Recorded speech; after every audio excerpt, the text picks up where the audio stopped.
Recognize co-carrier, Representative Schaufler. Thank you, Mr. Speaker. I don't blame anybody for standing up and stretching after a long day like this. Just some technical comments here. Senate Bill 400 requires safety and staffing issues to become a bargaining issue if they have an impact on the on-the-job safety. The measure amends the definition of employment relations under the Public Employee Collective Bargaining Act to include personnel who are currently prohibited by statute from striking, such as firefighters, police officers, and guards at correctional institutions and mental health hospitals. Some of the opponents of the bill came to us and wanted some changes, and those included by my friend Senator Przansky, removing the word potential, which we did, and the word workload, which we did. They also wanted to remove the word staffing levels and safety issues or anything related to that. That's the whole point of the bill. So if we did that, there would have, I just don't understand why we wouldn't even be here. Oddly enough, the very people who oppose this frequently come to their city halls and their county halls and this building arguing for increased resources for safety. The city managers, mayors, city councilors, county commissioners, police and fire chiefs, sheriffs, and rightfully so, Mr. Speaker. We've had a long conversation ever since I've been in this building about the staffing levels and the safety of our men and women who patrol our highways.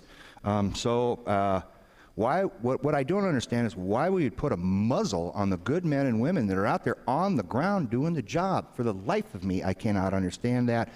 Some people claim that this is going to cost a lot more money. My friend from Aloha has pointed that out. 24 states, I believe it's 24 states and District of Columbia have comparable or similar language. They're not imploding, Mr. Speaker. They're not going bankrupt. They still have libraries and schools and roads and parks and all the good things that we want. To be quite frank with you, I think we need to fund at a high level here in the state too. But if you want to talk about money, if you want to talk about revenue, if you want to talk about what it takes to fund government services, I've been, and this is a hard vote, no matter which side you're on. For a lot of people, it's very difficult. It's not difficult for me.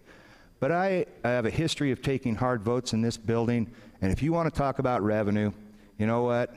I've been against many good peoples in this building that don't agree with me on my desires to get revenue from land use, from timber, using our water, our natural resources, the tax code. I take hard votes all the time, and I support the very communities that have been, in my opinion, misguided into believing that this is somehow going to just destroy their ability to fund the other services here in this state.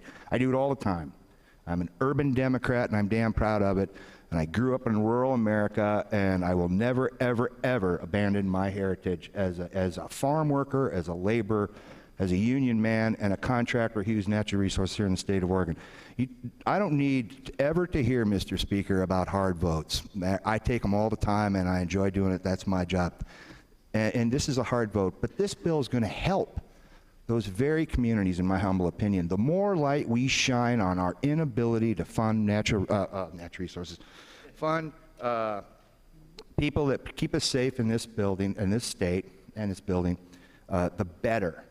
And oddly enough, on another unrelated bill, Senate Bill 162, the Joint Committee on Emergency Preparedness and Oceanic Policy, I have here, and I'm not going to say which one because I don't want to embarrass anybody, right on a fire department letterhead from the chief of emergency medical services in that district. It says, thank you, and I'm reading out verbatim here, thank you for the opportunity to address Senate Bill 162. Conceptually, I support the goal and intent of the bill to address emergency medical system, service system shortfalls, including lack of funding, lack of support, decrease in staffing, and performance deficiencies within the Department of Human Services, state level, emergency medical services, and trauma system. This is management coming out and with black and white saying, we need to talk about staffing levels. We need to discuss that. We need to better fund it. Now, I'm going to go back to this, and then I'm going to sit down and take questions. Why would they want to put a muzzle on the very people that are their natural allies, the men and women out there on the front line protecting us, when they could come here and be together, arm in arm, addressing... Representative Holvey yields. Thank you, Mr. Speaker. That's the first time I've ever went over 5 minutes. Why they'd want to put a muzzle on their natural allies is beyond me. But, Mr. Speaker, it's a great bill. It's been a long time coming. Excuse me, Representative Richardson rises to a point. Point of order is State your that point. what is being presented here is malaligning the potential votes of those that would vote against this bill, and that's inappropriate.